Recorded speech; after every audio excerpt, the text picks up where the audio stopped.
Hello friend, welcome to my channel world of knowledge. देखिए, इस video में discuss करेंगे जीके क्वेश्चन। चाहे आप किसी भी एग्जाम का तैयारी कर रहे हो, एसएससी एमटीएस हो, सीजीएल हो या सीएचएल हो या रेलवे हो, जीके का कोई भी लेवल नहीं होता है। अभी मैं आपको जीके में दिखाऊंगा कि कैसा क्वेश्चन हर एग्जाम में पूछा जाता है। निम्नलिखित में से निम्नलिखित में से कौन सी बीमारी वायरस से होती है? तो कौन सी बीमारी वायरस से होती है? दाद या प्लेग या पोलियो या हैजा? तो इसका आंसर हो जाएगा सी नंबर, पोलियो। पोलियो जो है एक वायरस जनित भीषण संक्रामक रोग है जो आमतौर पर एक व्यक्ति से दूसरे व्यक्ति से संक्रमित विष्ठा या खाने के माध्यम से फैलता है। पोलियो शब्द यूनानी भाषा के पोलियो और मिलोन से व्युत्पन्न है। यह एक उग्र स्वरूप का बच्चों में होने वाला रोग है जिसमें स्पाइनल कार्ड के एंट्रियल ऑन हॉर्न तथा इसके अंदर स्थित। अगला क्वेश्चन देखिएगा दोस्तों, भारतीय महिला कौन थी? निम्नलिखित में से अंतरिक्ष में जाने वाली पहली भारतीय महिला कौन थी? तो सुनीता विलियम्स, कल्पना चावला, साधना पांडे या रोहिणी माथुर? तो इसमें सबको जानते हैं दोस्तों, बी नंबर ऑप्शन होगा कल्पना चावला। कल्पना चावला जो है अंतरिक्ष में जाने वाली प्रथम भारतीय महिला थी। वे कोलंबिया अंतरिक्ष यान अपराध में मारे गए थे। 7 यात्री दल सदस्यों में से एक थी कल्पना। मार्च 1995 में नासा के अंतरिक्ष यात्री कोर शामिल हुई और वे 1198 में अपनी पहली उड़ान के लिए चुनी गई थी। उनका पहला अंतरिक्ष मिशन 19 नवंबर 1997 को 6 अंतरिक्ष यात्री दल के हिस्से के रूप में यांत्रिक शटल कोलंबिया की उड़ान STS-87 से शुरू हुआ था। अगला क्वेश्चन देखिए दोस्तों, 1930 में मुस्लिम लीग के अध्यक्ष निम्नलिखित में से कौन थे? 1930 में मुस्लिम लीग के अध्यक्ष निम्नलिखित में से कौन थे? सर मोहम्मद इकबाल, जवाहरलाल नेहरू, मौलाना आज़ाद, मोहम्मद अली जिन्ना? तो इसका आंसर हो जाएगा सर मोहम्मद इकबाल। सर मोहम्मद इकबाल जो है 1930 में मुस्लिम लीग के अध्यक्ष सर मोहम्मद इकबाल थे। अविभाजित भारत के प्रसिद्ध कवि, नेता और दार्शनिक थे। उर्दू और फारसी में इनकी शायरी को आधुनिक काल की सर्वश्रेष्ठ शायरी में गिना जाता है। 1930 में इन्हीं के नेतृत्व में मुस्लिम लीग ने सबसे पहले भारत के विभाजन की मांग उठाई। इसके बाद इन्होंने जिन्ना को भी मुस्लिम लीग में शामिल होने के लिए प्रेरित किया। उनके साथ पाकिस्तान की स्थापना के लिए काम किया।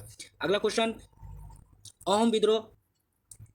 अहोम विद्रोह 1828 का नेतृत्व निम्नलिखित में से किसने किया था? भगत, जवाहरमल, फांडे सावंत, अचल सिंह, गोमधर कोंवर? तो इसका आंसर हो जाएगा डी नंबर, गोमधर कोंवर।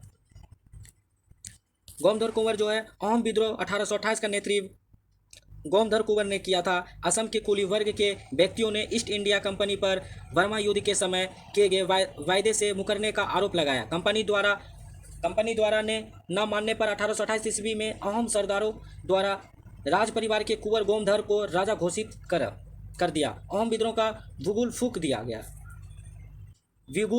गया और रंगपुर पर चढ़ाई कर दी, जो कि अंग्रेजों द्वारा विफल कर दिया गया। अगला क्वेश्चन दोस्तों, लोमस ऋषि गुफा भारत के निम्नलिखित में से किस राज्य में स्थित है? लोमस ऋषि गुफा भारत के निम्नलिखित में से किस राज्य में स्थित है? बिहार, झारखंड, मणिपुर या हरियाणा? तो इसका आंसर हो जाएगा ए नंबर, इसका आंसर हो जाएगा लोसम ऋषि गुफा भारत के बिहार में स्थित है।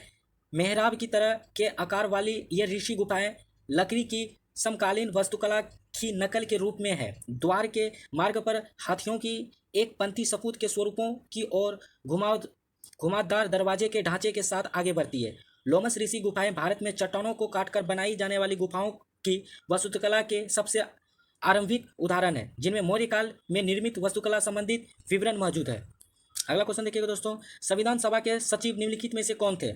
संविधान सभा के सचिव निम्नलिखित में से कौन थे? Doctor Rajendra Prasad, HVR Iyengar, HC Mukherjee, Hussain Imam? इसका आंसर हो जाएगा दोस्तों HVR Iyengar. B number option हो जाएगा HVR अयंगर। जो था संविधान सभा के सचिव HVR अयंगर थे।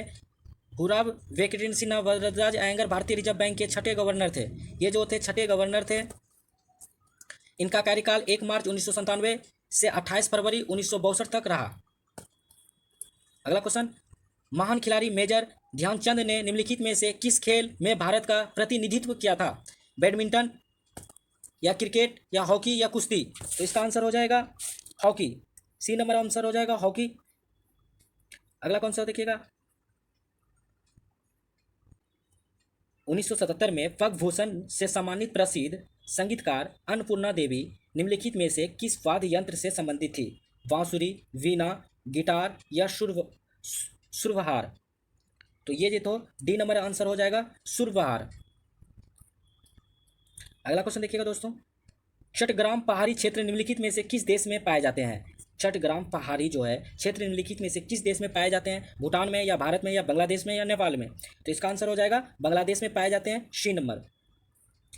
छठग्राम पहाड़ी क्षेत्र दक्षिण पूर्वी बांग्लादेश में ब्रह्मा की सीमा के साथ स्थित एक क्षेत्र है। यह बांग्लादेश का एकमात्र पहाड़ी क्षेत्र है और उस देश का एकलौता क्षेत्र है जहाँ मूल रूप से बौद्ध धर्मियों व हिंदुओं की बहुसंख्या है। यह चमका समुदाय की मातृभूमि है। सन 1984 तक यह एक जिला था, लेकिन उस वर्ष में इसका 3 जिलों में विभाजन कर दिया गया, कग्रचारी, रंगतमती और बंदरबन। अगला क्वेश्चन देखिएगा, नागरहोल राष्ट्रीय उद्यान कहाँ पर स्थित है? तो तमिलनाडु या कर्नाटक या गोवा या आंध्र प्रदेश? तो इसका आंसर हो जाएगा कर्नाटक, बी नंबर आंसर। कुछ डाउट है या कोई क्वेश्चन पूछना हो तो कमेंट बॉक्स में बताएं।